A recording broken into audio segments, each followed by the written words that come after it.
Welcome to the sixth session on data science. In this particular session, we are going to cover a very important library called as NumPy. Okay, so let's see first what are the objectives of our sessions.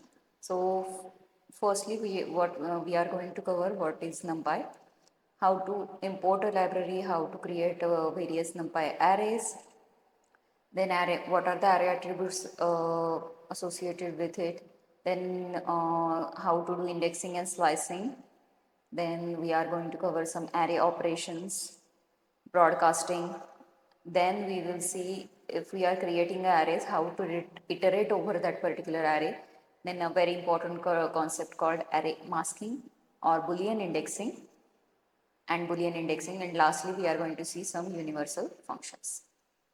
Okay, so let's get started. So what is NumPy? So first of all, NumPy is an abbreviation. So it stands for numerical Python. It is a very powerful Python library which helps you with the numerical computations. Now NumPy is used for creating large and multidimensional arrays and matrices. Okay, so NumPy provides a collection of mathematical functions to operate on these arrays. So NumPy provides you with a way to create a large multidimensional array. Also, it helps you to do operation on those particular large arrays. So, what are the key features of your Python? So, efficient array operations. So, first we have seen with the help of NumPy, we can create higher dimensional arrays. So, on those higher dimensional arrays, there are multiple operations that are possible. So, these operations are provided by your NumPy. Along with array operations, you can also do some mathematical operations on the array. So, these mathematical operations are given by the mathematical functions by the Python. Next is you can do broadcasting operation. That is a very important operation. As the name suggests, you say some operation and that operation is performed on the entire array. So that is nothing but your broadcasting. So broadcasting is a very important feature of your NumPy. Lastly, integration with other libraries. This particular library can be integrated along with another libraries in order to perform a particular task. So basic concepts. First of all, I told you NumPy is used to create arrays. So what are arrays? A grid of values all of the same type. Okay, a grid of values all of the same type. Then it is indexed by tuple of non-negative integers. So first of all, we will see what are array.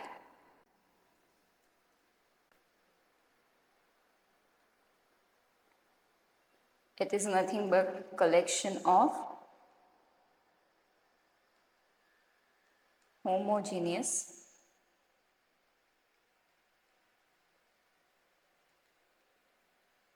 items. Okay, so here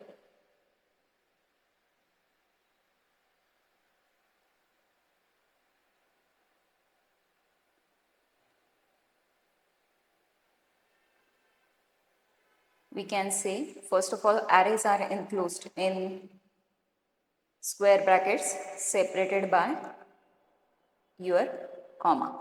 Okay, array elements are enclosed in your square brackets separated by your comma, and this particular representation is called as the 1D array. So 1D array means one dimensional array. One dimension means there is only row representation available. Okay, so one row and this particular thing is available. So if I say a 2D array, so I will say it like this 0, 1, 2, 3. So here we can say these are rows and these are nothing but columns. So this is nothing but a 2D array. So array is nothing but collection of homogeneous items. So here this is a very important part. All the items are of same data type. That's why it is called as a homogeneous. So this is a representation of 1D array and this is a representation of your 2D array. So shape. Shape is nothing but the dimensions of array represented by a tuple of integer. Okay. So here if I want to say shape, if I want to see shape, we will be given as 1 colon. Okay. Because it is a one dimensional. So that's why the tuple will be given, the shape will be given as something like this. Now what is the shape of this particular thing? So we have 2 rows and 2 columns. So shape will be given by something like this. 2, 2. That is 2 rows and 2 columns. So data type. NumPy supports now. We have seen array, we have seen shape. So data type is the next thing. So data type means NumPy supports a variety of data type, including your int, float, complex, your strings, anything that you want to provide within data type.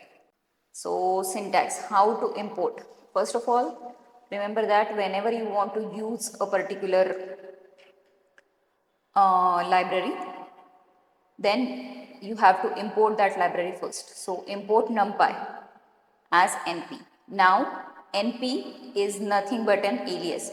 Instead of using NumPy whole, we use NP. Okay, NP is nothing but your alias. So whenever you write this particular thing, it helps you to access all NumPy's functions and tools. Okay, so once you run this particular thing, everything that is included in your NumPy that is available to you. For example, np.array, np.create, np.array, then np.exp, np.sign, np.arrange. So this kind of functions are available to you. Now benefits of importing. So importing means importing provide you access to a very powerful functions that are written in your NumPy library. So those functions help you to do very complex computational tasks. Okay, so these computational tasks often involve your complex mathematical operations. So if you want to perform a complex mathematical operation, you just have to import a library and then use it. Second important benefit is that NumPy's efficient array operation and tools help you to streamline the data analysis process. So data analysis means you have data. So using NumPy functions, you can streamline the process. Along with that, you can do some scientific calculations as well as machine learning. Some machine learning tasks can also be done with the help of your NumPy. Now, how to create a NumPy array. So, to create a NumPy array, there are multiple ways in which you can create a NumPy array. First, we are going to see is the very basic thing, that is create an array from Python list or tuple. So, if you want to create a Python array with Python list or tuple, you will first of all say np.array, and within that you will pass your Python list or your tuple. Now we will see this same example with our Google Colab. So first thing that I want to do is import NumPy as NP.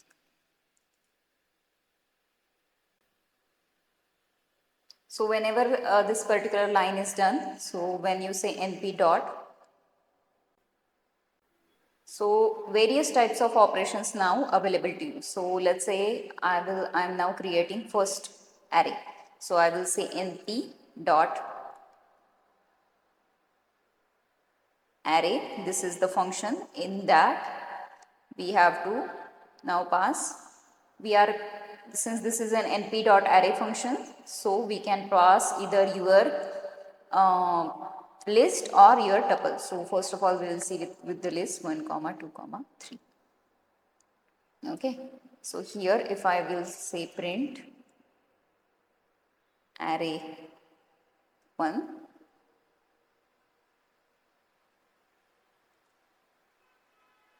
so yes, it is printing. Now if you want to cross check the type of your array, so yes, it is a NumPy n dimensional array. Okay, so this is how you can also cross check that whatever that you have, whatever variable that you have created, it is of the same data type that you want or not. So since I was creating a NumPy array, it has been created. Okay, so same thing that we can do it with tuple as well.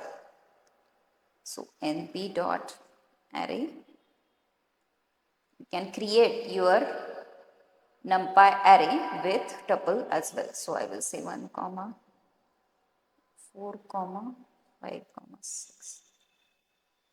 Okay, so I will say print now array 2. If I run it, it will give you 4 5 6. So this is the same way you can create an NumPy array with the help of list. In the same way, instead of list, you can also provide a tuple. So next, our way to create a second way to create a NumPy array is nothing but np dot zeros. Now np dot zeros means it will create an array filled with zeros. Okay, so filled with zeros, so the content of the array is fixed. All you have to provide is now shape. Okay, so first of all I will say here, we will see here, let's say this is nothing but np dot zeros. So it is creating array filled with zeros. So first of all, let's say I have to create an array something like this.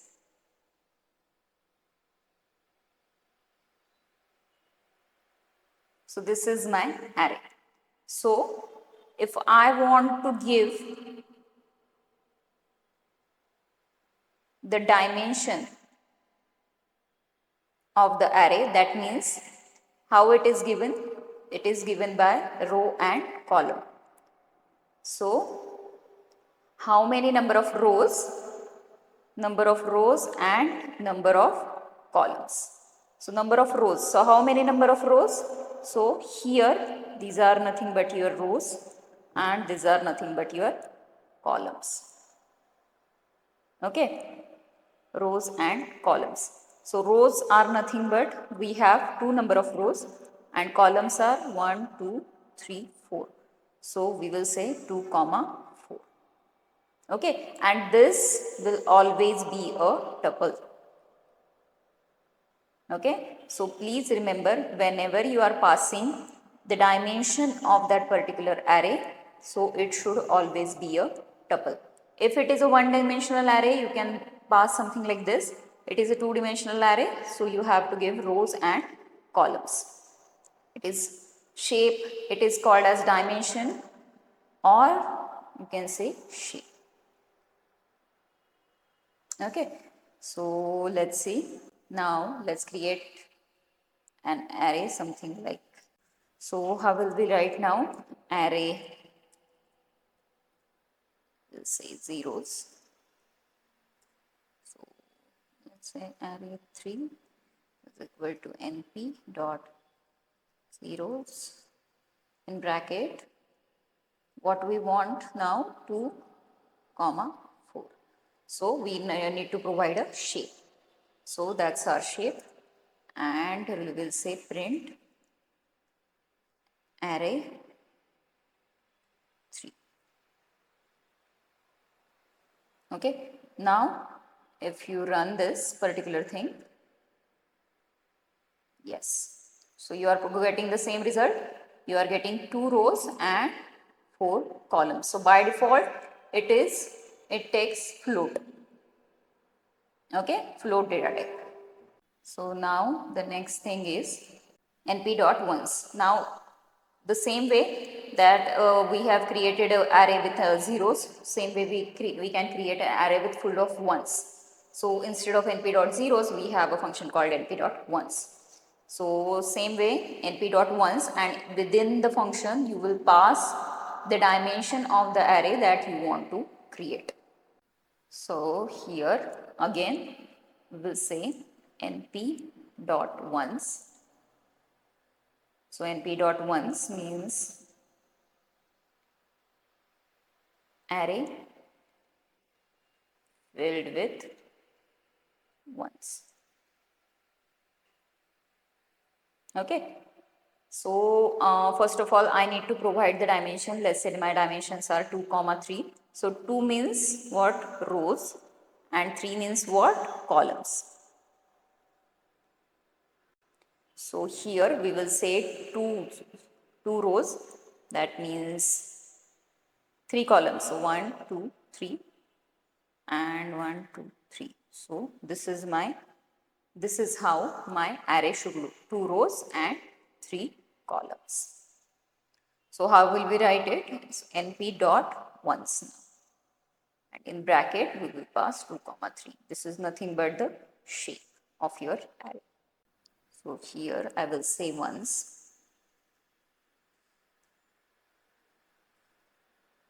Array 4 is equal to np dot now ones in bracket 2 comma 3. Okay, if I say print arr of 4,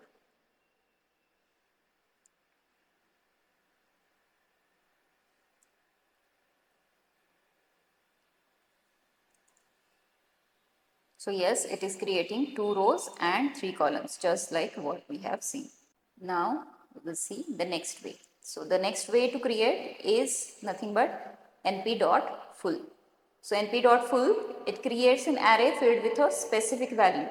Now zeros were creating arrays filled with zeros. Once was creating arrays filled with ones. So now if you want to fill an array with specific value, so you in the function you need to pass 2 parameters. First parameter that you want to pass is the shape, and the second parameter that you want to pass is nothing but the value that you want to put inside that particular matrix. So let's say how it is happening. So here I am saying np dot full. Okay, so np dot full, I am saying we need to provide now 2 parameters. First parameter is nothing but shape, and second parameter the value that you want to fill your matrices with. So here I will say I want 3 rows and 3 columns. 3 rows and 3 columns. This is nothing but the shape of your array, and I want this 3 by 3 array to be filled with number, I will say 5. So let's say how it looks.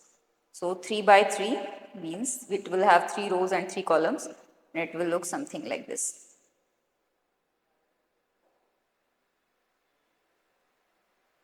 Okay, this is nothing but your output. So let's see how it is. So here I will say full. So 6 np dot full in bracket we'll say 2 comma 3. Sorry, we'll say 3 comma 3, and the number that we want to fill it with is 5. So here we will say print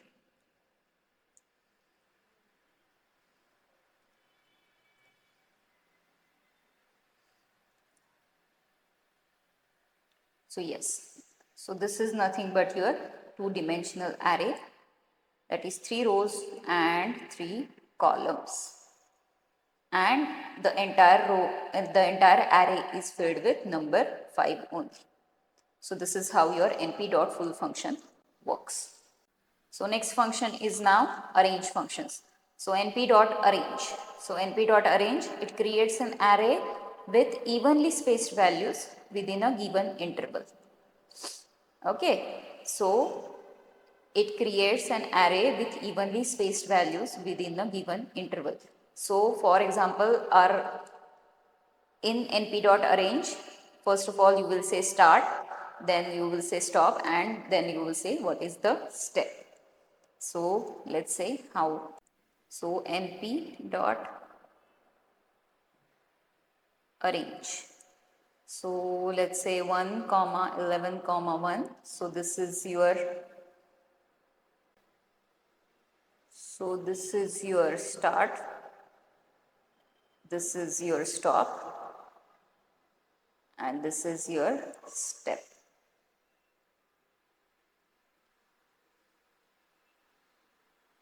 Okay, so it is creating evenly spaced values from given interval.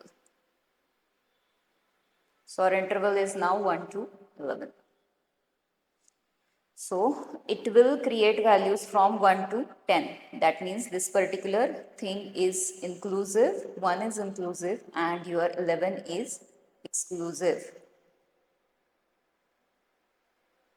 Okay, so here it will create values. Your array will look something like this.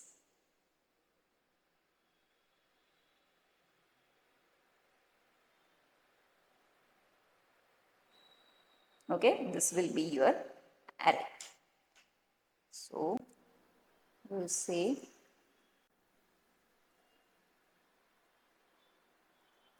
np.arrange in bracket 1 comma 11 comma 1. We'll say print now your array 6. So if you run this particular thing, yes. So this is how your array is looking. 1 to 10 is your interval, and within that it is creating a evenly spaced values. Since you have given step of 1, it is creating 10 values. Okay, if you change the steps, so will the values will change. If I say 2, so yes, it is now creating only 5 values. Okay, so the interval is evenly spaced. Next thing, np.linspace, that is line space. It creates an array with evenly spaced values over a specified range. So over a specified range means, first of all you have to specify the range that you want to create the values on. For example, 0 to 10 I want to create on, and second thing that you want to specify is how many values that you want to create. Okay, so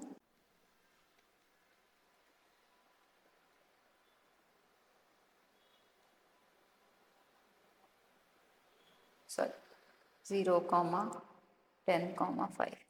So this particular thing is nothing but your range, and this particular thing are values that you want to create. I want to create 5 values within the range of 0 to 10. So let's see how it is creating.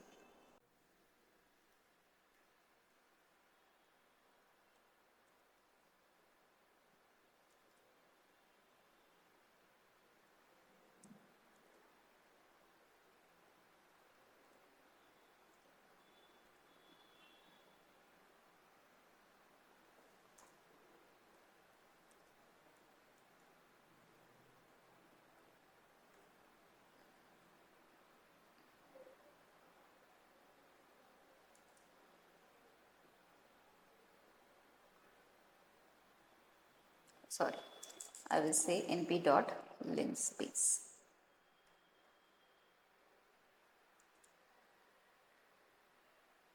So yes, it is now creating values in 0 to 10 interval and 5 values. So 0, 2.5, 5, 7.5 and 10. So these 5 values are created evenly spaced intervals. So that's why this is a evenly spaced 0 to 2.5, 2.5 to 5, 5 to 7.5 and 7.5 to 10. So the evenly spaced means 2.5 step is evenly spaced. Then next thing that you want to create that can help you create an array is np dot random dot rand. This particular function creates an array with random values sampled from uniform distribution. Okay, so within that this particular function, what you want to provide is you want to provide the shape of your array. So that particular shape will be filled with random values with uniform distribution over given things. So 2 to 3. So let's say array 8 is equal to np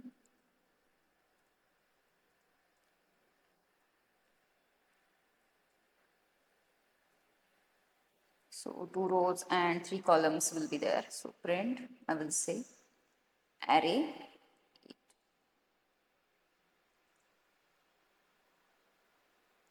So here if you say see 2 rows and 3 columns are created,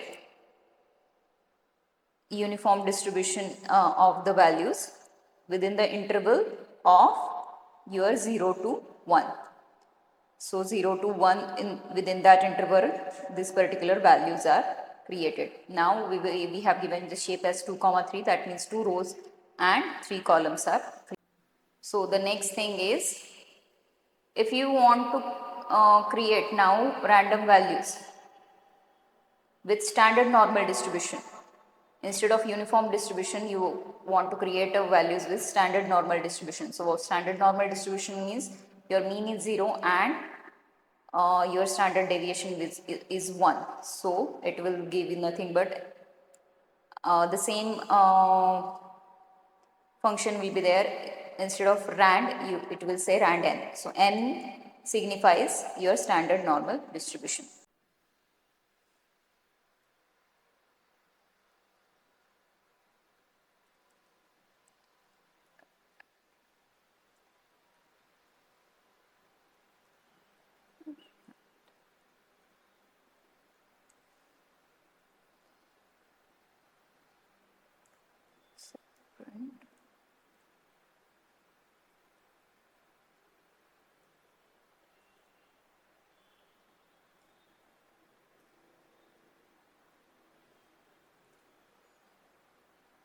So yes, these are the values from your standard normal distribution. So now instead of creating values from uniform distribution or normal distribution, you want to create random integers from a specified range, then that particular function is randint. So randint, in this particular function what you need to provide, first of all range and the shape. Okay, instead of randn or rand, you will just say rand int. Okay, so it creates random integers. As the name suggests, it will create random integers on a specified range and shape. So let's see array 10 np dot dum dot rand int. Now I will say 0 to 10 is my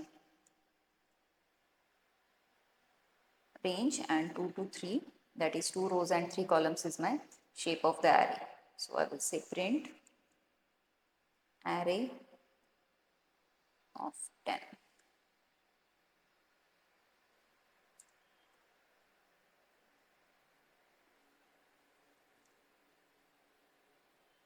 So yes, 0 to 10, but I want the shape of my array is 2 rows and 3 columns.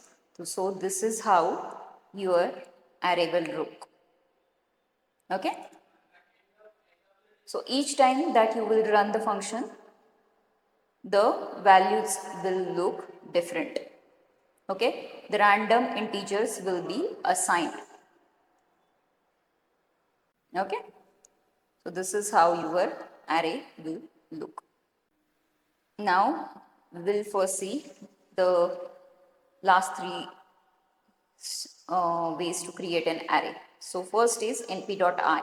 So it helps you create an identity matrix. So identity matrix means it has uh, the diagonal elements as 1 and everywhere else it is 0. So you can say how you can create is you can create np.I with then you can give the shape of your particular array. So first of all we will see what is identity matrix.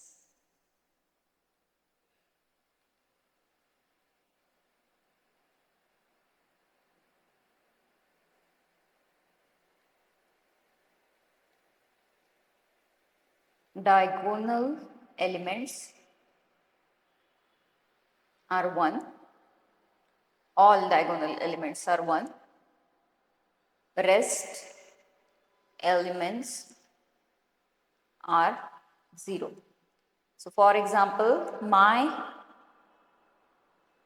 shape of this particular matrix is 3 by 3. So 3 by 3 means it will have 3 diagonal elements. So those will be your ones and rest of the elements will be your 0. Okay. So this is how your element will look. These are your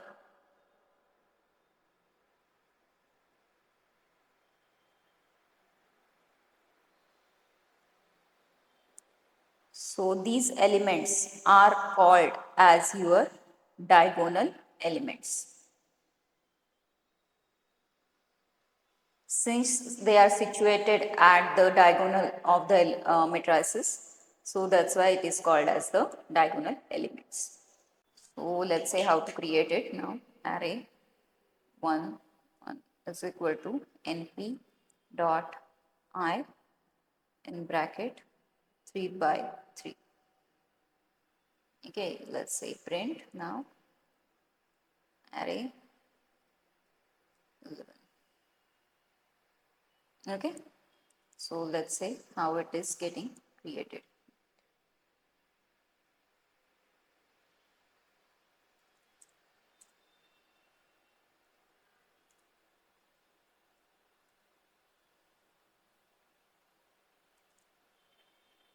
So yes, so here 3 comma 3 I was giving extra brackets. So instead of that we can just give like this. Okay, so whatever we have seen, this was the result. So same result that we are getting, that is diagonal elements are 1, the rest of the elements are 0.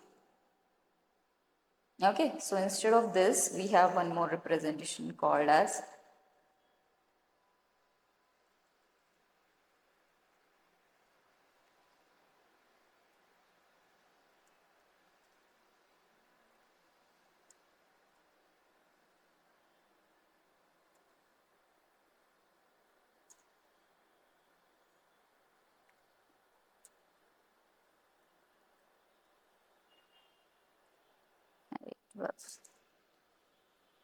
if I now say np.I2, so 2 means it will create 2 diagonal elements. So 2 diagonal elements means the shape of the array will be 2 rows and 2 columns.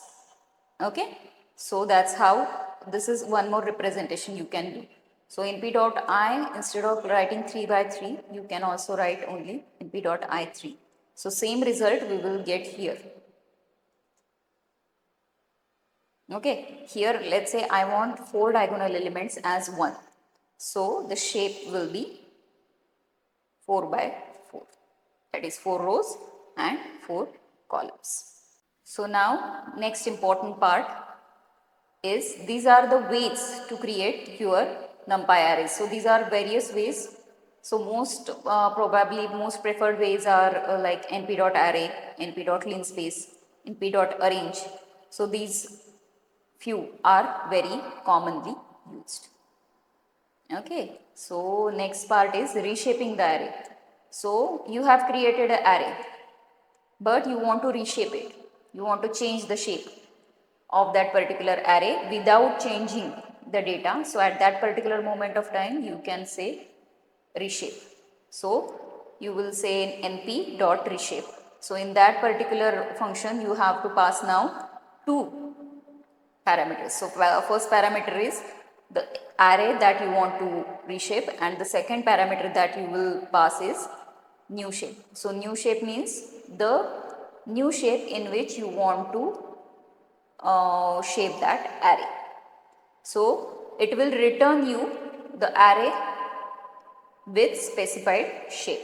Okay. So let's say here we will create an array with something like this. Okay, 0 to 7 values. Let's say now I will say ARR is equal to np dot say array. Now I'm going to use this particular thing, and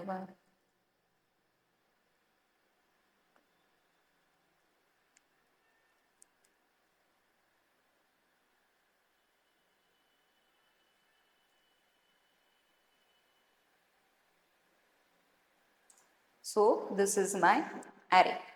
So I will say now my new array is equal to np dot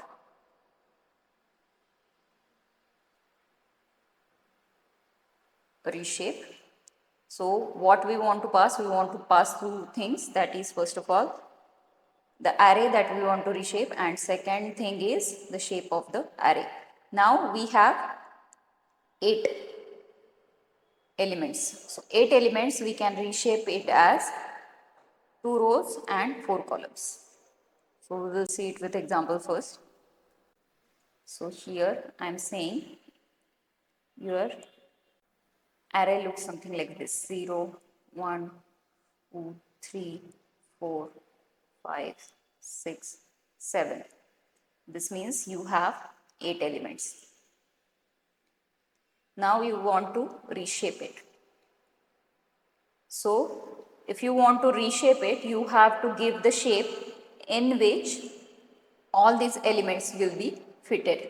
So what we are saying is we want 2 rows and 4 columns. So 2 rows and we will say 4 columns: 1, 2, 3 and 4. Okay. So here we will say how it will be reshaped. First of all 0, 1, 2, 3 and 4, 5, 6, 7. Okay. So this is how your array will be reshaped. 8 elements will be reshaped as reshaped into 2 rows and 4 columns. So 2 rows and 4 columns. So let's say with our now example, print, I will say new array. So yes, it is giving us the elements that exactly that how we have seen 0, 1, 2, 3, 4, 5, 6, 7. Okay, this is your first row, this is your second row, this is first column, second, third and fourth. Now please remember, if you have number of elements, whenever you are reshaping, all those number of elements should be fitted into this particular shape that you are providing. Okay, if it is not fitting, it will give you an error. So for example, your 8 elements, Now you can try this. Your 8 elements can be reshaped into 2 rows and 4 columns. Okay. You can also reshape it as 4 rows and 2 columns. Or you can say you want 8 rows, 1 column, or you can say you want 1 row and 8 column. Okay. These are all valid combinations. So please try this on your own. Okay. Now there are some important array attributes. So first of all, shape. Shape represents the dimension of the array. So for example, we will now say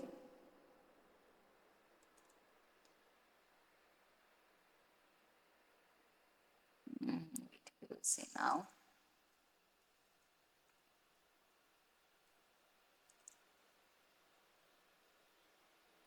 So this is our new array. So here this particular shape of this particular array is we have 2 rows and 4 columns.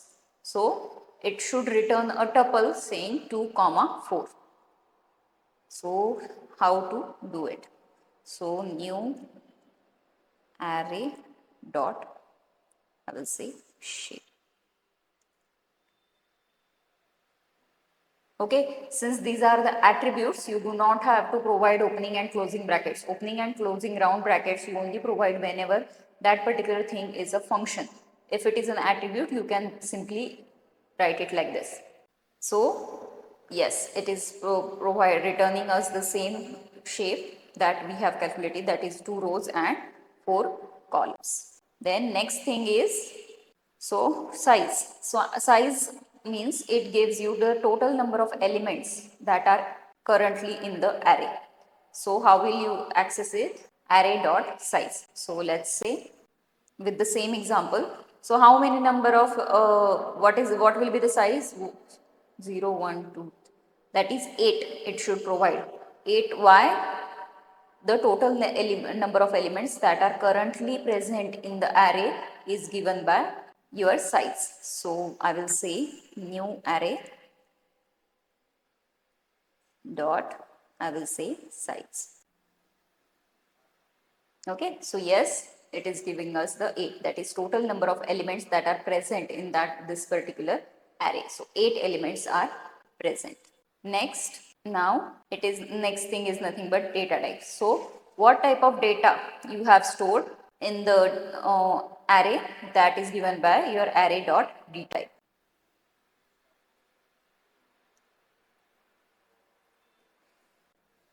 Or now we are considering new array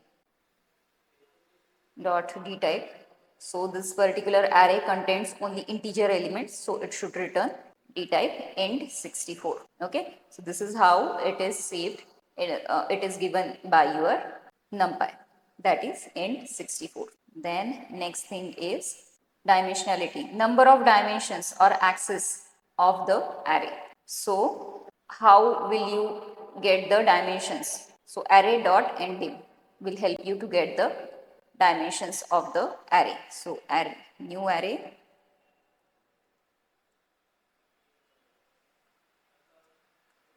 enddim. So here it is saying 2 because we have 2 dimensions. That means we have rows and column. One dimension is nothing but our row dimension and another dimension is nothing but our column dimension. So that's why it is giving as the answer as 2. There are 3D arrays that you can generate. So instead of 2, if you generate a 3D array, it will give you 3 dimensions. Now the next thing is indexing and slicing. So indexing and slicing. So next part is indexing and slicing. So let's say our arrays look something like this: 0, 1, 2, 3, 4. So we have 2 types of indexing: zero based indexing and negative indexing. So zero based indexing, as it says, your first item from the array is located at 0th index. Then next is at 1, 2, 3, 4.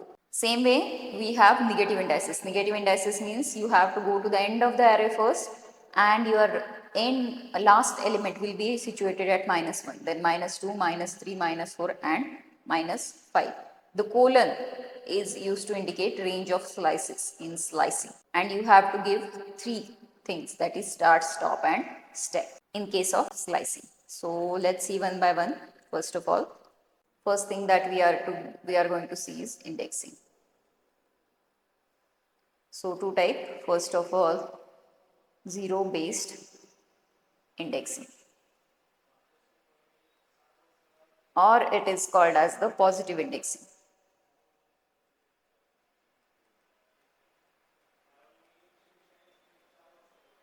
Here I will say my array looks something like this: A, B, C, D. This is how my array looks. So in case of zero based indexing, your first item will be located at 0, then second will be at 1, then your 2 and then your 3. So if you want to say now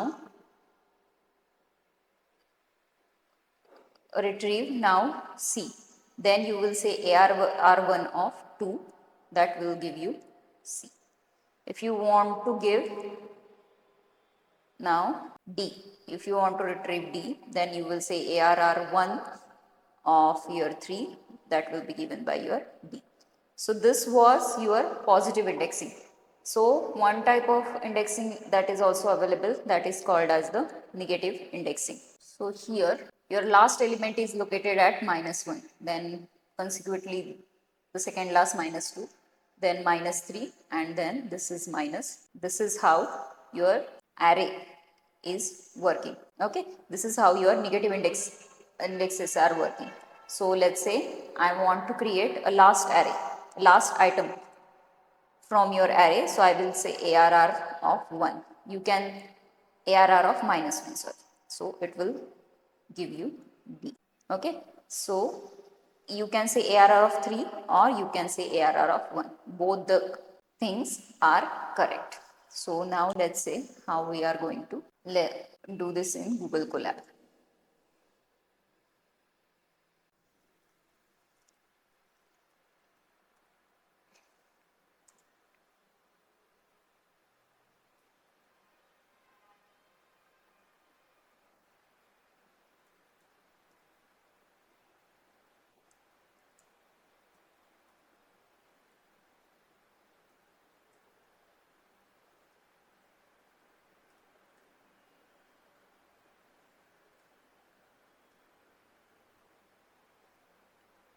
Now this is my array.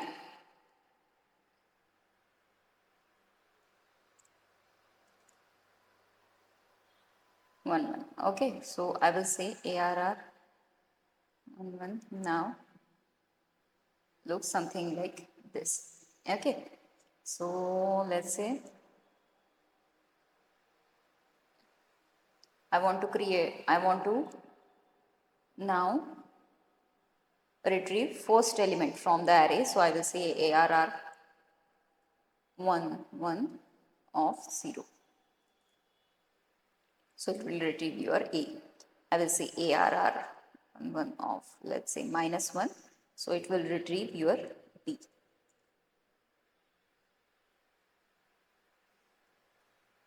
If I want to say I want to retrieve C, so I will say ARR of 2. ARR 1 of 2. So this is nothing but this is how your indexing works. Now there is one more concept that is called as the slicing.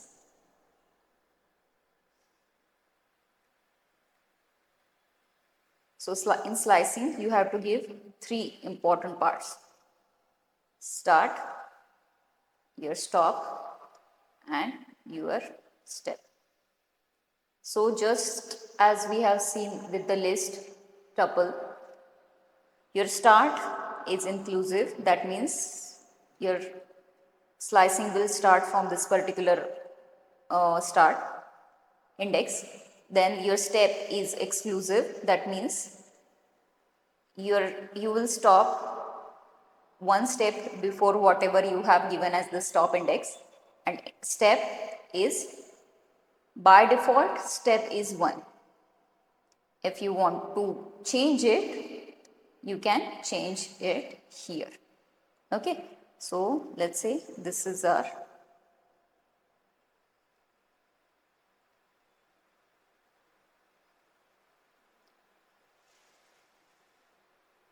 array. So if I want to now retrieve A, B, C, so what I will write ARR11. Now start. If you do not give any start, it will start with 0. So for your convenience, I will start with 0. Then stop is your exclusive. So 0, 1, 2. So I want to give now 3. And by default step is 1. So whenever I will say ARR of 1, 1, 0 to 3, it will give us A, B and C. Okay, so let's say how this is working.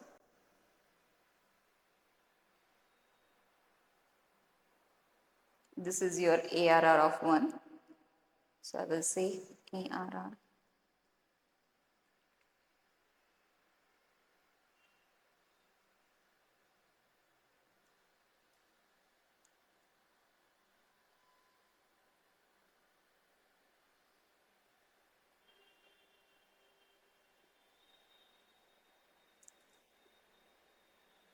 So yes, I am getting as A, B, C. So exactly what we have seen. We are getting the same result. So here if I want to say now, this is my ARR of 1, 1. Now I only want to extract B and C. So how we will do that?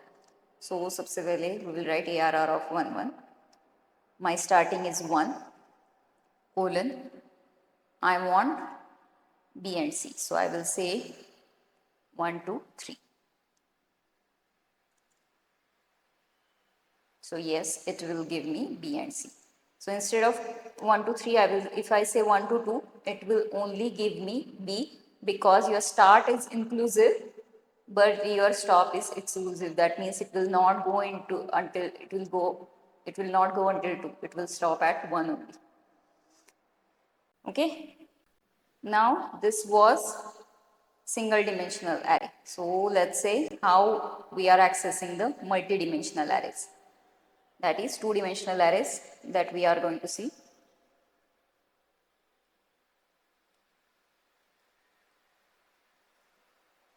Now 2D array access. We have seen how we were creating the 2D arrays. So 2D arrays, the most important thing is there are 2 dimensions. One is rows and one is columns. So same things, rows indexing will start with 0 to some positive integer, and same columns will also start with 0 to some positive integer. Okay, so let's say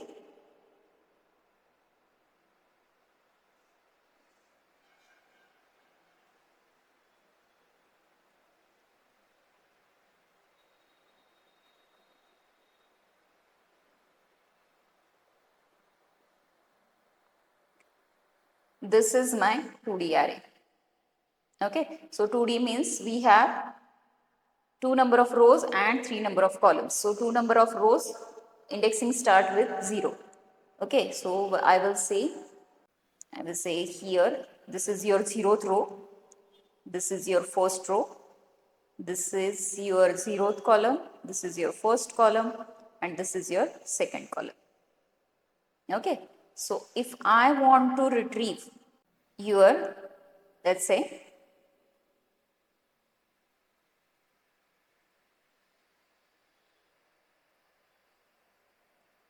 let's say 1.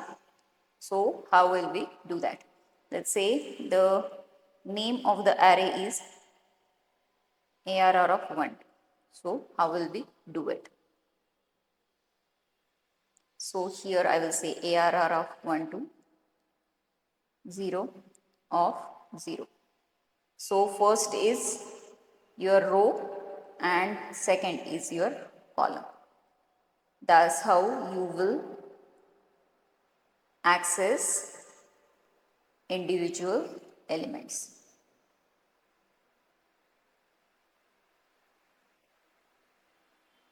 Okay, so let's say it with example now.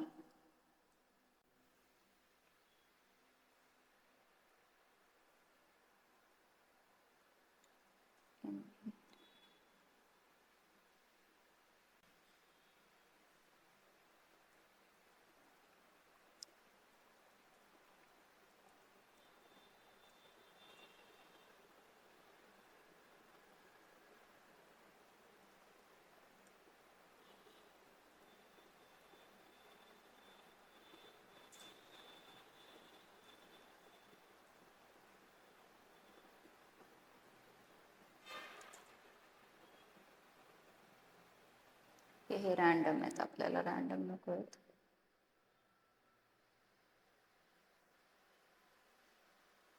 These are random, so I will say array.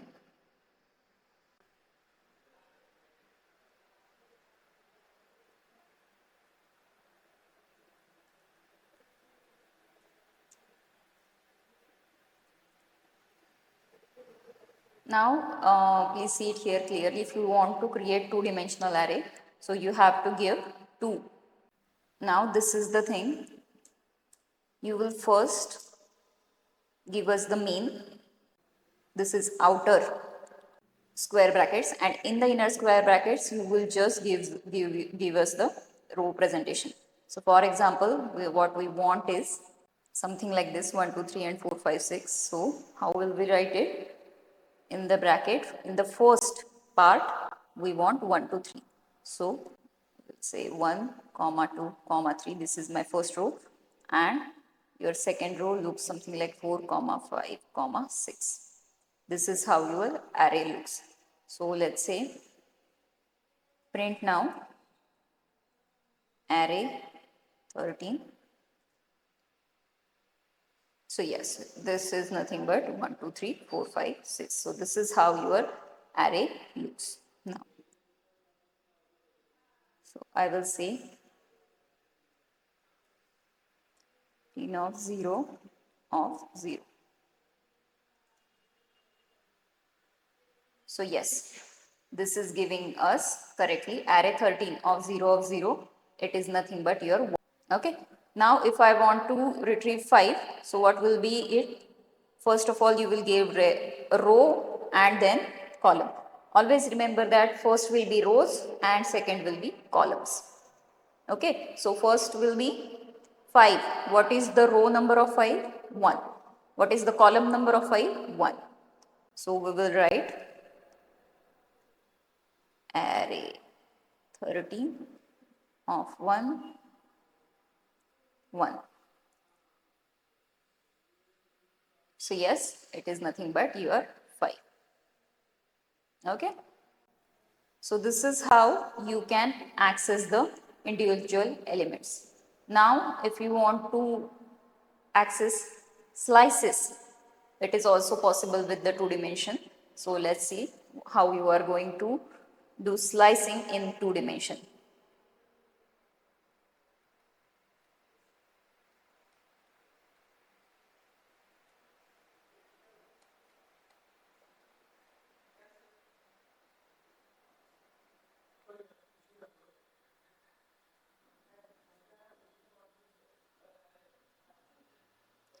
Here you will say, first thing that you are going to do, you are going to give is rows, and this is nothing but columns.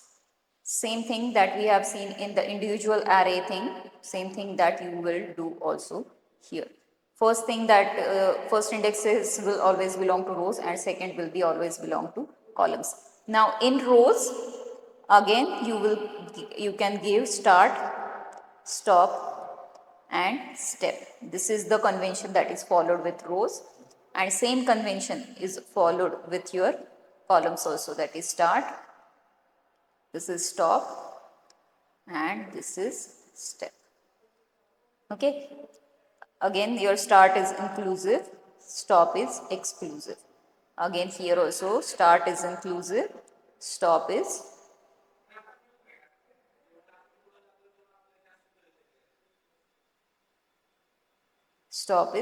your exclusive. Okay, same thing that we are going to do.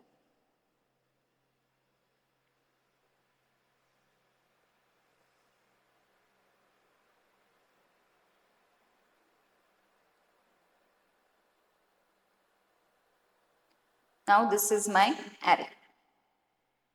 Okay, so let's say ARR of 14. This is my array name. Okay, now if I want to, now again we will first see here. This is 0 number row, this is first number row, this is your second number row. Again, this is your 0 number row, this is first number row, and this is second number row. Now what you want to retrieve is this particular part.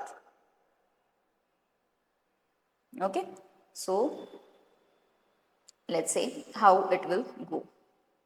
First of all, you need to write the name of the array, ARR of 14. Then in the bracket, comma, here will be representation of rows, this will be the representation of columns. So what will be the rows and columns representation? Start, stop and step, start, stop and step. So let's see how it will go. ARR of 14. So you are starting with 0th step. 0 colon, your end stop is exclusive. That means you want to include 1. So that means you have to give stop as 2. And step is 1 because after 1 I will want next row. Okay. So this is your rows representation is over now. I will say now columns. Column. Where the column is starting from? Again it is starting with 0. It is going until 2. Because if I give 0 to 1, it will exclude 1. So I want included 1. So I will say 0 to 2. So 0 colon 2. So this is, when you do this, you will get the answer as 1, 2, 4, 5. So let's see whether we are getting it or not.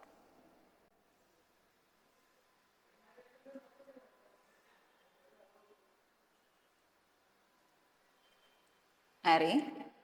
So here, if I want to create one 2D array 1, comma 2, comma 3, this is my first row, this is my second row, 4, comma 6, this is my second row, this is my last row, 7, comma 8, comma 9. Okay, so here I will say print ARR of 40.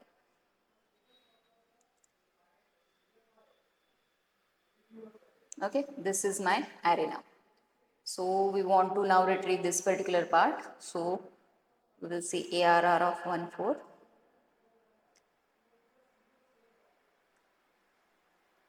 Zero colon 2 comma 0 colon 2.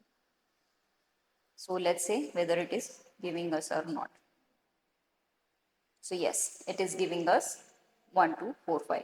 This is how you will write it. That is, first you will say rows indexes, comma, this is, then you will write the columns indexes. Since this is a 2D thing, you will write this 2D in this particular fashion only. Okay, so let's say now let's say I want to retrieve this particular items. Okay, 5, 6, 8, 9. So again, what we will do is we'll start with ARR of 40. Okay, first of all rows and then columns.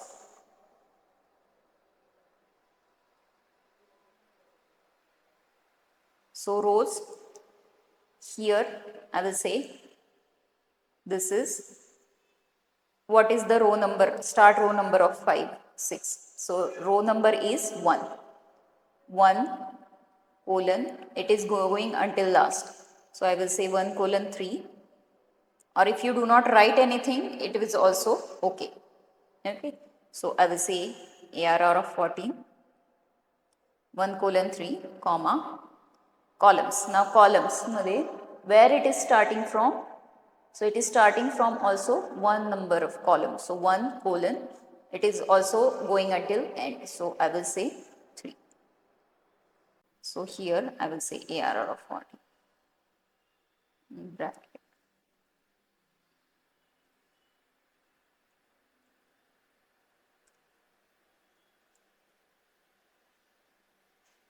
So it should retrieve your 5, 6, 8, 9.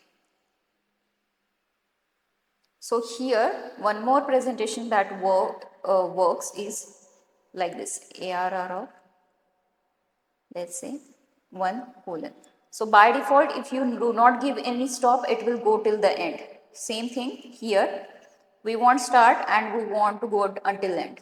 So here, if you write it like this, it will also give you the same result. But I will suggest if you want to go for this representation, practice on this representation first. Okay. So first thing is for rows, another next thing is for columns. Now we will see one more example.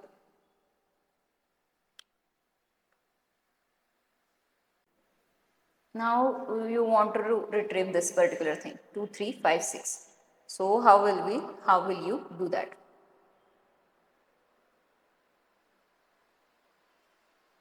So here what we will do is ARR of 14, then first our rows and then our columns representation. So ARR of 14, I will say.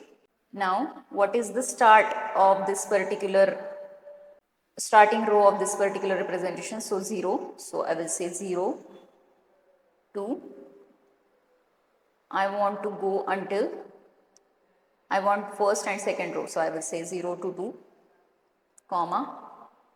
What is the column representation? So column, where it is starting from? It is starting from first column. So I will say first. I want to go until end. So I will write it like this, 1 colon 3, or I can just write. Okay. So both should work. So let's check it out. Now what we want to retrieve is 2, 3, 5, 6.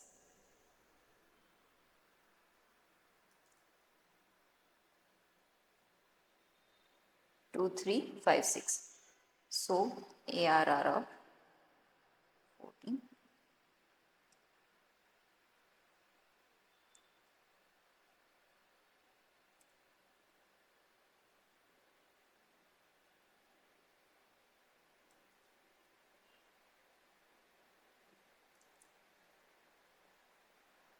Oh, sorry.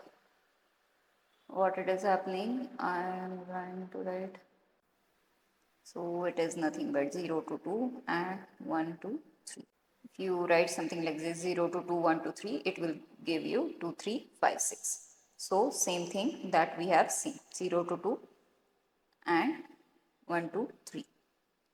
So here instead of writing this ARR of 14, 0 to 2, here the alternative representation will look something like this. Okay, so since we are not writing anything at the start, it will start at 0 and we are not giving any end. So it will by default go till the end. So it will give you the same result, 2, 3, 5, 6. So this is the alternative representation. Okay, you will go for this representation when you have practice on this particular representation. Okay, so this was the part of your indexing and slicing using single dimensional and multi-dimensional arrays. Now, what is the use of this particular thing? So use is whenever you want to extract something particular data points or particular features from your data sets, that at that particular point of times, indexing or for the better say I will say slicing comes in handy. You can also use different mathematical functions in order to manipulate the array. Also, it can help you in order to plot your data points. So whenever you plot your data points, it gives you a visible representation of your data points. That means how your data points are actually located, where your data points are actually located. So for visualization purpose, your you can use this particular indexing and slicing techniques. Slicing technique. Okay, so the next operations that we are going to see are element wise operations, array arithmetics, then mathematical operations, reduce operations, and lastly indexing and slicing. So this particular part, indexing and slicing, that we have already covered just now. So this part that we are going to see. So first operation, element wise operation. So operations are applied independently to each element of the array. For example, you have given one array and you want to calculate the sign of each element in the array. So how will you do it? You will write np.sign function, and within that function you will pass the array. So let's say how it is done.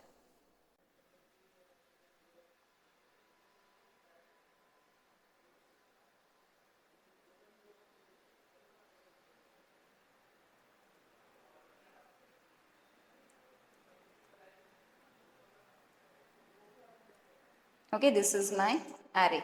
What I want to do is, I want to apply sign.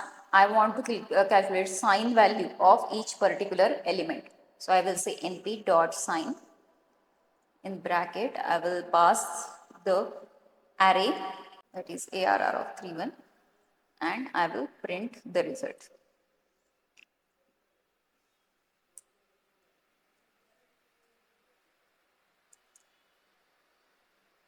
So this is nothing but your sign value of each and every item, each and every element that is present in your list. So next thing, that is, if you want to apply calculate exponentials of this particular thing, particular array, then you can pass it like np.exp and array. Now array arithmetic. Array arithmetic means basic arithmetic operations such as addition, multiplication, division. These particular operations are provided by your array operations. So let's see how it is working out. Let's say ARR of, let's say 32 equal to np dot array. Let's see.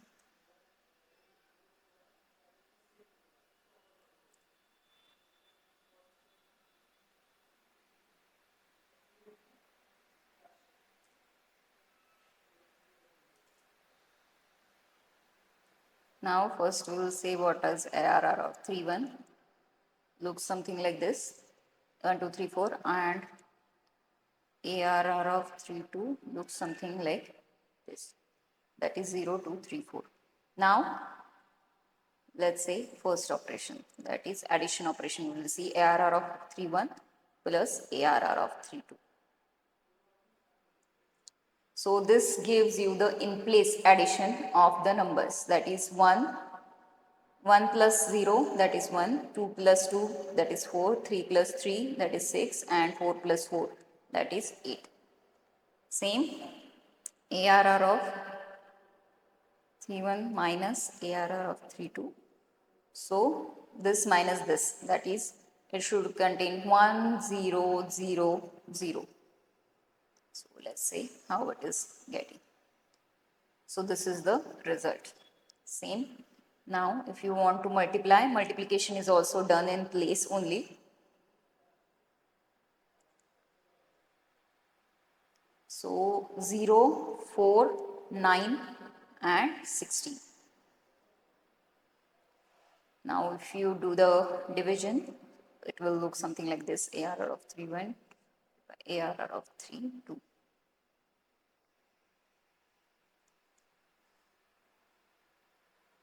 Okay, this is how your result looks.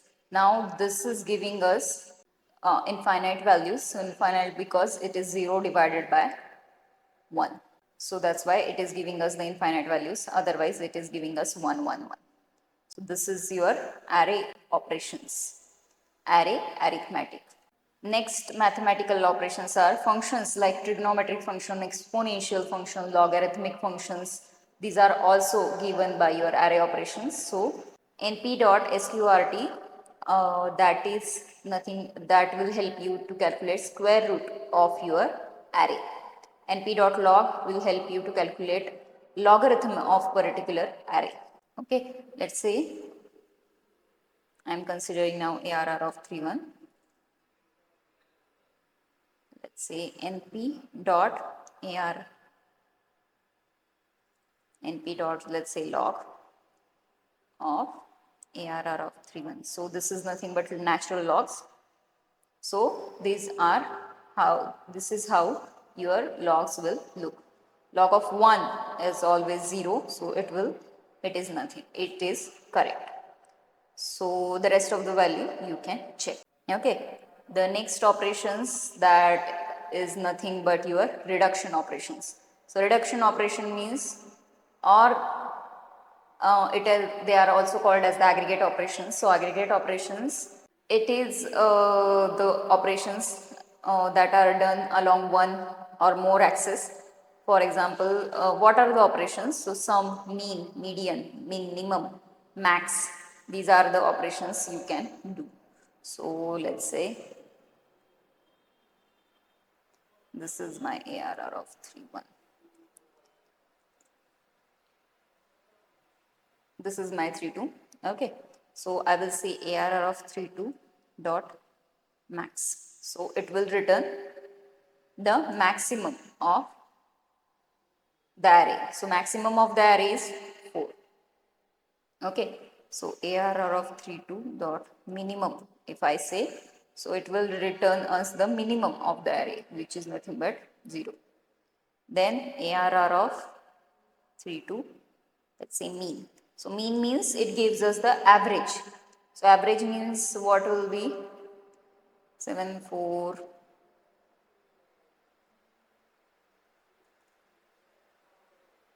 it is 2.25. So 9 divided by 4. So 9 divided by 4 is nothing but 2 point.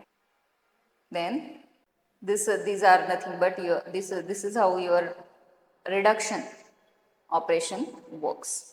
Okay. So that was your reduction operations. So next operations that we are going to see is reshaping, concatenation, splitting and stacking. So reshaping means we have already seen this particular thing, that we can change the dimension of an array. So we need to provide two things, that is the array whose shape we want to change and the new dimension of that particular array.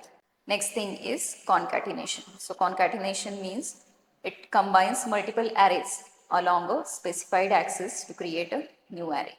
So you can concatenate along rows as well as columns. So if you want to concatenate along rows, you have to give axis as 0. If you want to concatenate along columns, you have to give axis as 1. Rows is axis 0, column is axis 1. Okay. So let's say, see it with example how it is working. So let's say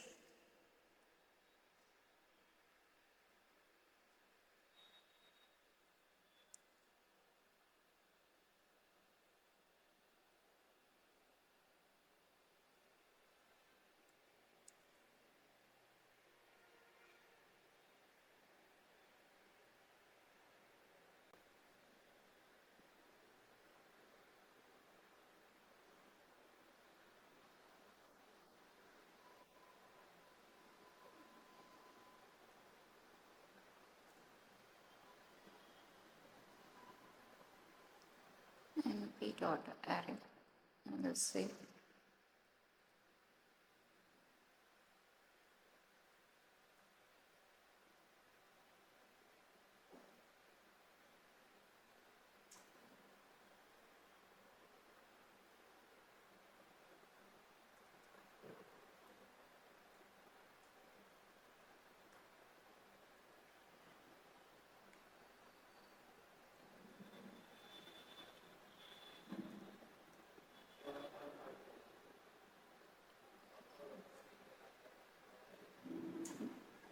this is your arrays. So print, I will say ARR of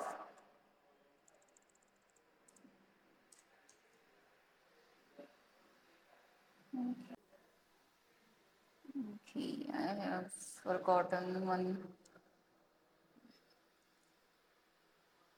Yeah, I forgot one square box, square brace. So ARR of, let's say 41.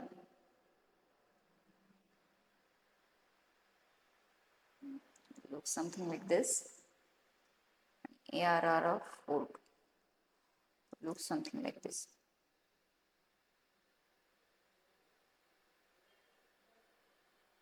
Okay. Now, if I say np dot concatenate ARR1 comma ARR2 axis 0. So let's say np dot concatenate in bracket ARR of 41 comma ARR of 42 comma axis equal to 0. Now axis equal to 0 means it is going to go row wise. So it will create a new array containing 1, 2, 3, 4, 5, 6, 5, 6, 7 and 7, 8, 8 because these are row wise concatenation. So row wise means all rows will be concatenated.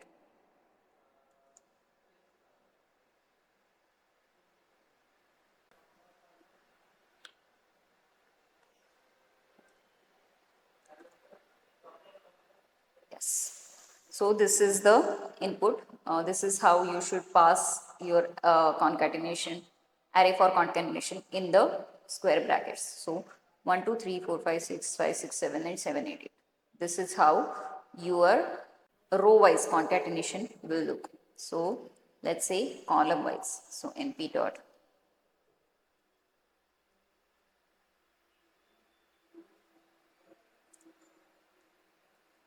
bracket, I will write ARR of 41 ARR of 42 comma is equal to 1.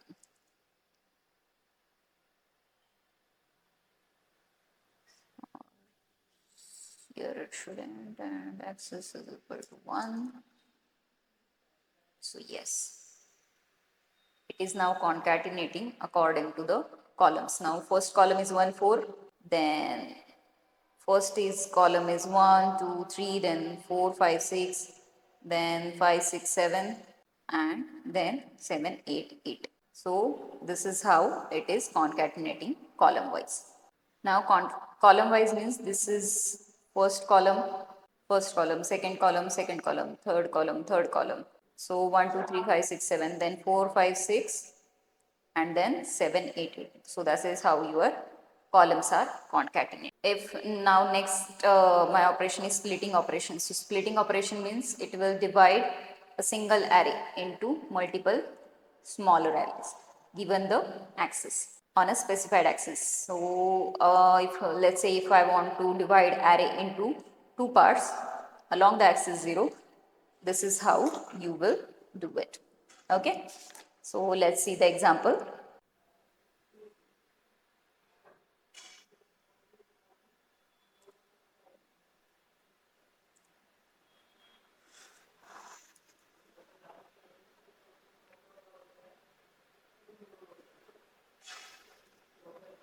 Dot split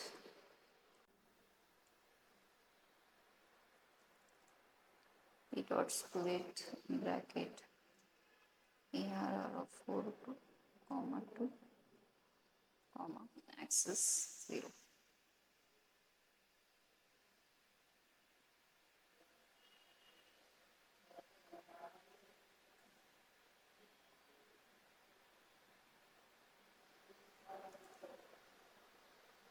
So yes, so what I am saying is axis equal to 0. I want to separate out this particular array. So separate out means I want to separate it out on the base into two parts and along the array, along the rows. So this is how it will look. 5, 6, 7 is the first array and 7, 8, 8 will be your second array.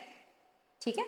Now next thing is stacking. So stacking is combining multiple arrays along a new axis to create a new array. Okay, so stacking works something like your concatenation. So instead of a specified access, you can uh, combine your array along new axis and create a new array. So for that, it will the function will be np.stack. You will give again array1 and array2, and axis will be 0. Okay, so axis will be 0 means you whatever your array1 and array2, they will be stacked along your row wise axis. Okay, so this was your array operation. So next thing is broadcasting. So broadcasting means when you want to perform a single operation on the entire array, so that is nothing but your broadcasting thing. Okay, single operation on the entire array. So broadcasting means a scalar can be combined with array of any shape and scalar value is applied element wise. So element wise application you can do. So let's say this is your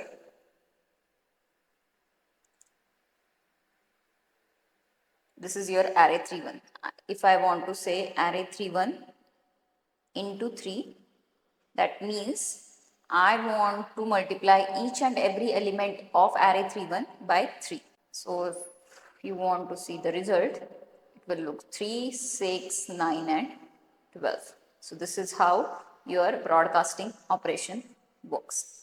Now there is one more thing that is important to remember in the broadcasting is arrays with different shapes can be combined in the element wise operation.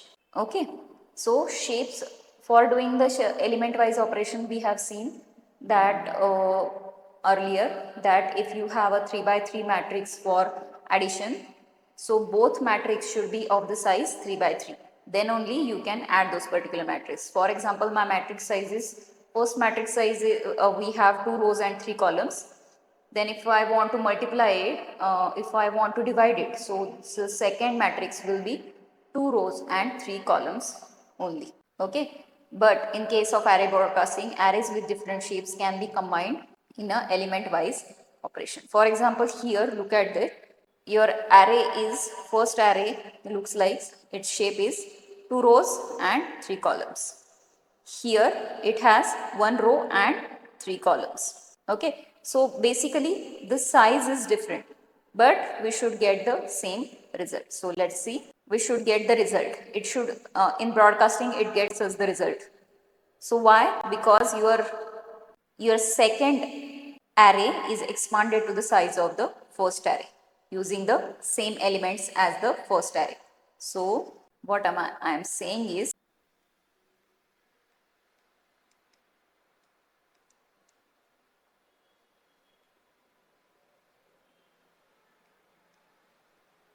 now I want to add it with 10, 20 and 30.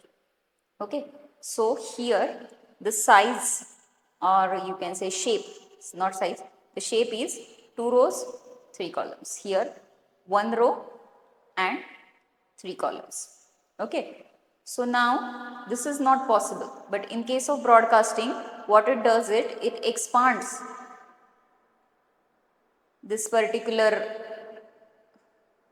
array to shape of first array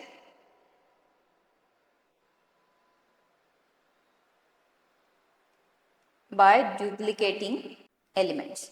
Okay, so how it will look, your expanded array, so your original array would look something like this, 1 2 3 4 5 6, plus your second array would look now something like this, 10 20 30 plus 10 20 30. Okay, so this is how array will look. Now let's implement it with our Google Colab. So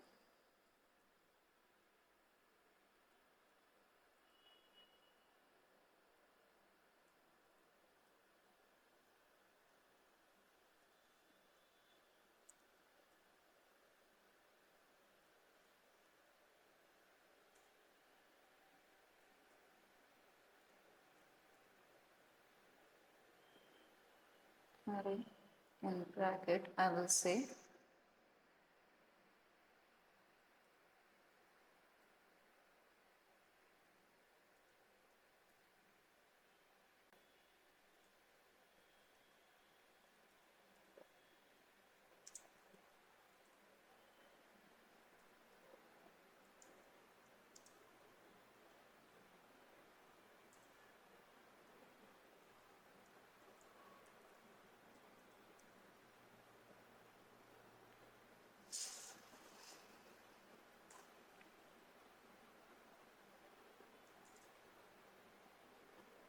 So yes, this is how it is working. That is 1 plus 10 is 11, 20 plus 2 is 22, 30 plus 3 is 33, plus 10 plus 4 is 14, 20 plus 5 is 25, and 30 plus 6 is 36. So same way that we have seen in this particular explanation, it will go. Okay. So this is how your broadcasting works. Now next part is array iteration.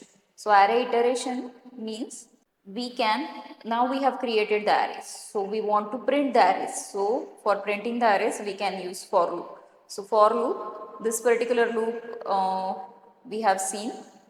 So for element in array, until there are elements in the array, it will print the elements. So this is a simple nested loop. Okay. So instead of simple nested loop, you can also write the this is for 1D array. But if you have 2D array, so you want to write something like this. For row in array and for element in array, you will write, you will print the element. So let's say how it is working. So first of all, we will see it with the 1D array. AR3 is equal to np dot array in bracket, I will say 1 comma 2 comma 3. So for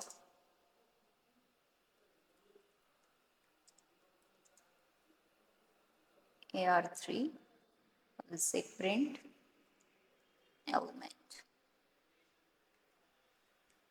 So this is how these are your elements from your 1D array. Okay, so I will say now,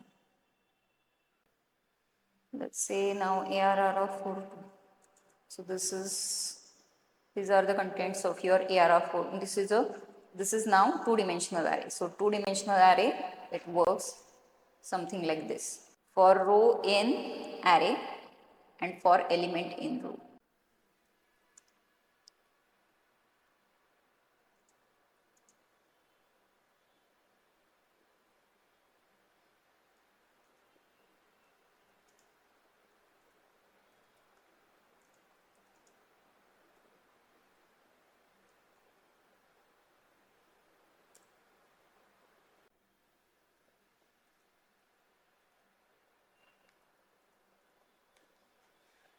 Print your element. So let's say, so it is going 5, 6, 7, and 7, 8, 8. So let's say this particular thing with our dry running now.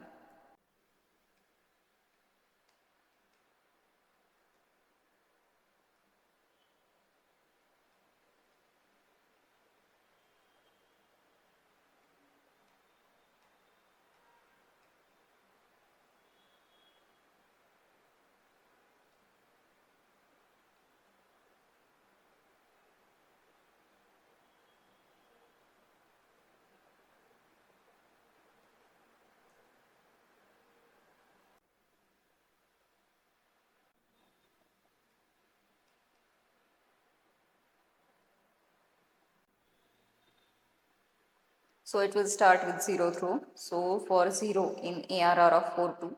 So yes, it is true. So it will go inside. For element in row. So element in row is, first element in row is 5.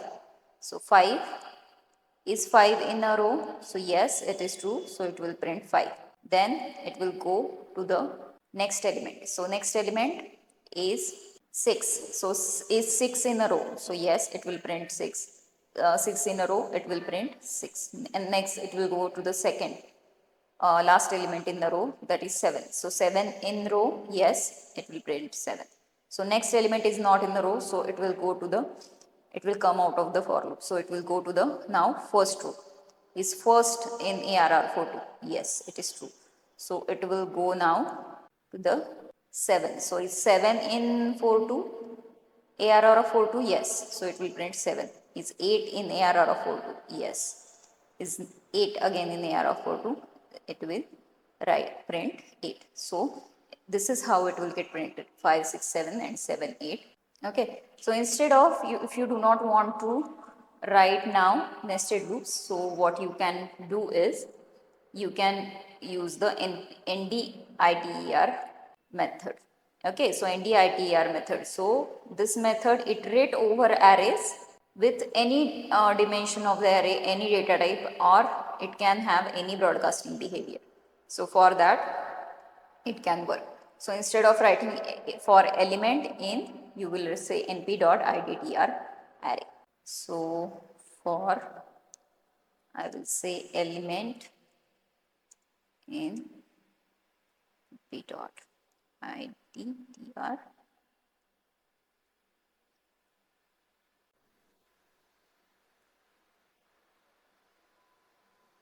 arr of 4.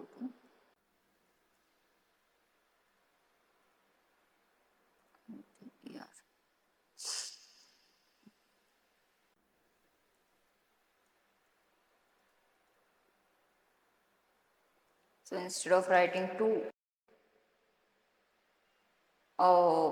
loops, two nested loops, you can just write something like this.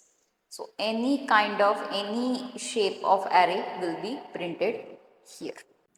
Okay, so next operation is masking operation. So masking operation, so array masking operations are done in order to filter or to select a particular element based on a certain condition. If those particular conditions, first of all, whenever you do array masking, it returns you the array in the form of true or false. Okay, and only those values, whenever you are implementing that masked array onto the array, only those elements will be selected which are returning true. Okay, so here we will see it with the example how it is returning. Okay, so let's see it with example only. So here I will say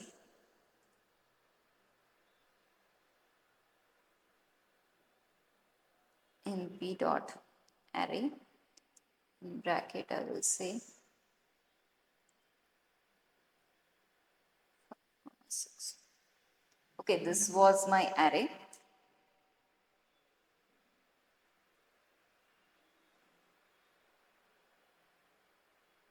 Now I want to have the elements that are greater than or equal to 4. Okay, so I will say ARR of, I only want to select the elements which are greater than, sorry, 56 or equal to 4. Okay, so let's say how it is returning. AR, no, it's AR56. Okay, so what it is returning now? So it is returning, first of all, 2, it's false, it is not greater than 4. 3, not greater than 4. 4, greater than 4. 4 greater than 5, greater than 4. 6, greater than 4. So 2 false and 3 trues that we are getting. So this is the thing that is called as the masking. Okay, so masking means whenever you apply this particular relational operations, so you get the result in the form of mask. So if you want to unmask it, so what you want to do is AR56 in bracket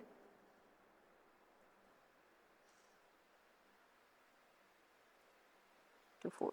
So this is how you will get the values. If you do this particular thing only, you will get the masked values.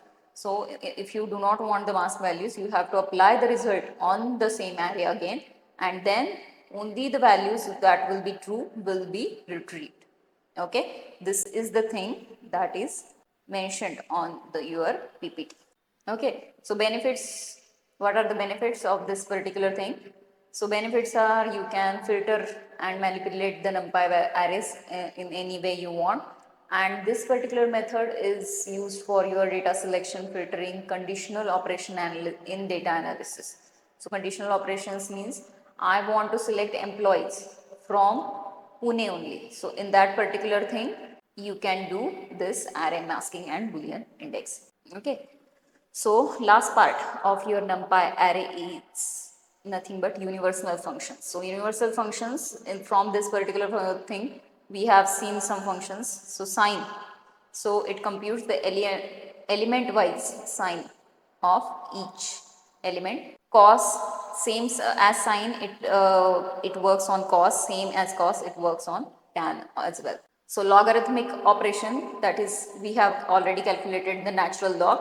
So if you do not want the natural log, you can go for the this particular, that is base 10 log. So if you want a base 10 log, the function is np dot log 10. If you want to compute logarithm to the base 2, the function is np dot log 2. Okay, instead of in the function, you will pass the array that you want to apply it on. np dot square. Square sqrt function give you the square root element wise. Square function give you the squares element wise. For example, I will show you the square.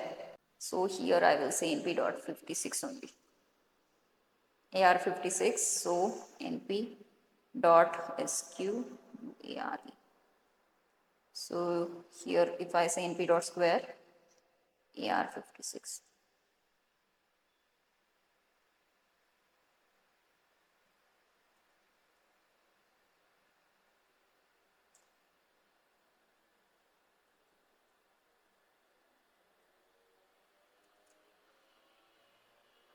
These are squares. So 2 is 4, 9, 4 square is 16, 5 is 25, 6 is 36. Same thing if you say np dot sine of AR56, it will give you the sine values of the function. Same if you say np dot log of AR56, so it will give you the natural logs of these particular values. If you want now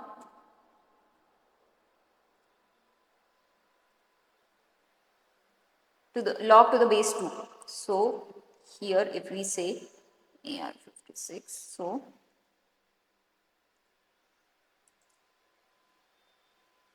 if it will give you the value to the, see, these values are natural log values and these values are log to the base 2. So these values are different. Okay, then this is how you will check it with another functions as well. Okay, so next thing is np dot degree to radian. So it converts your angles from degrees to radian element wise. Same thing, if you want to convert radian to degrees, it converts this particular rad to degree is the angle. Okay, so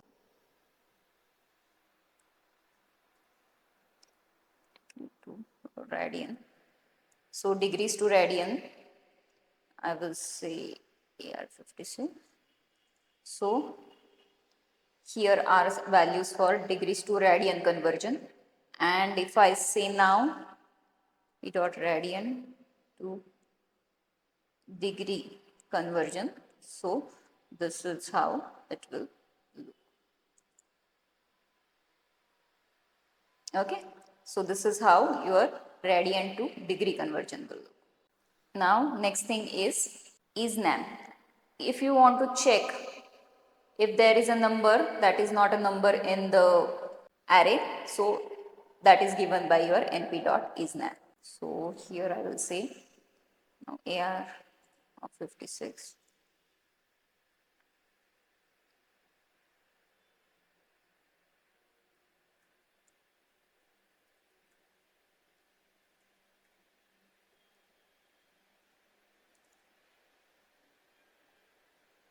So here it will check.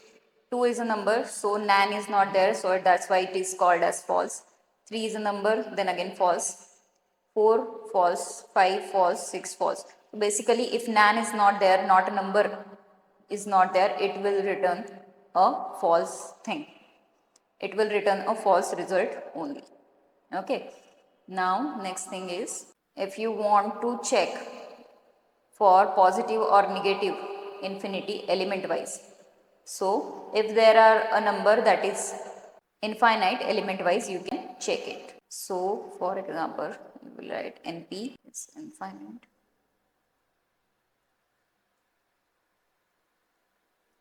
If you want to check whether there is a number in your array that is infinite number. So if number is infinite, it will give you true, otherwise it will give you false. So currently none of our item is infinite, so it will all give us false. So if you want to check now finite, so np dot is, I think, finite.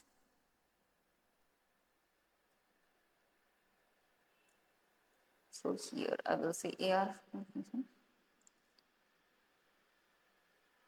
So yes, so all the elements are finite elements, so that's why it is returning us true, true, true, true. Okay, it checks every value in the array. So that's why it is doing the element wise operation. So that's why we are getting the element wise result only. Next functions are np.sign. Now sign computes the sign of each element. If 1 is returned, it is positive.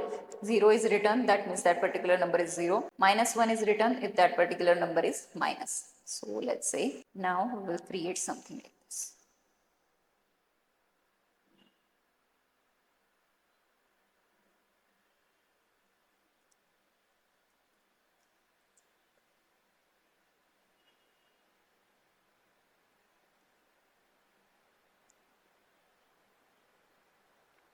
So this is your array 57.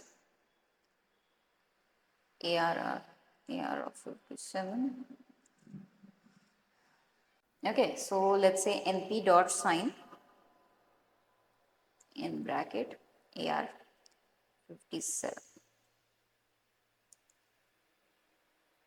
So yes, see, if the number is negative, it will return minus 1.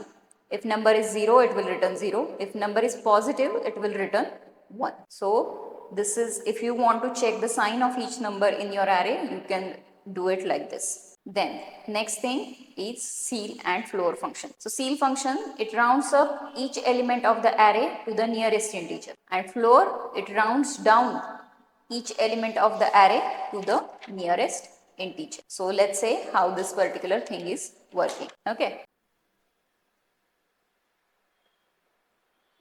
np dot array in bracket, I will say now 1.2 comma 2.7 comma 3.5 4.8 comma 5.1. Okay, if I will say now ceil val is equal to np dot ceil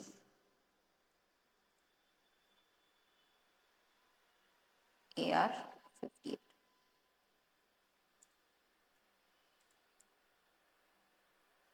So it rounds up to nearest integer. So let's say print ceil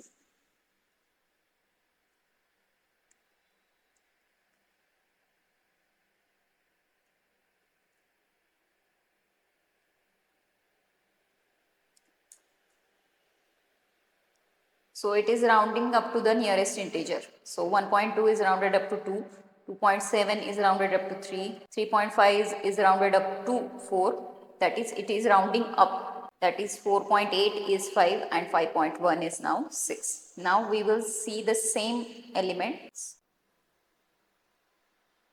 AR58 with floor values. Now floor values is rounding down. Okay. So rounding down the values to the nearest integer.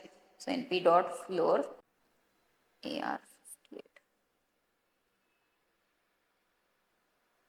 So print I will say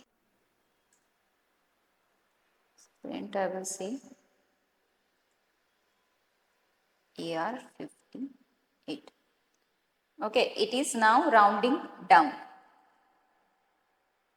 Sorry, np dot floor. What we want to print is floor comma val.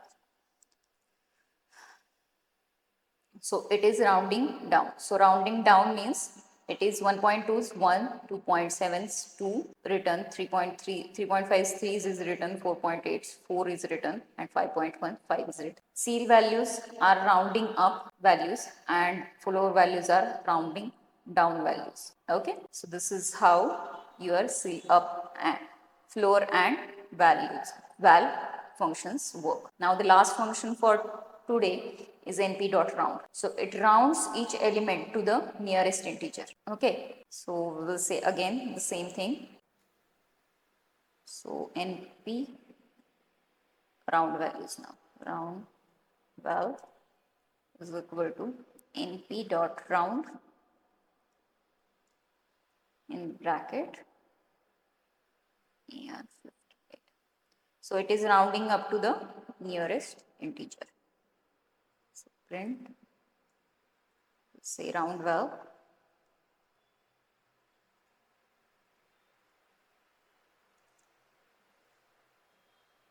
So 1.2's rounding is 1, 2.7's rounding is 3, 3.5's rounding is 4, 4.8 rounding is 5, and 5.1's rounding is 5. So what we can say is anything above 0.5 is rounded up to the higher value and lower will be kept as it is. So this was your Python NumPy. Okay, so important things to remember is NumPy is nothing but numerical Python. This helps you create your multi-dimensional arrays. So on those multi-dimensional arrays you can do various operations. So those operations can be your arithmetic operations, you can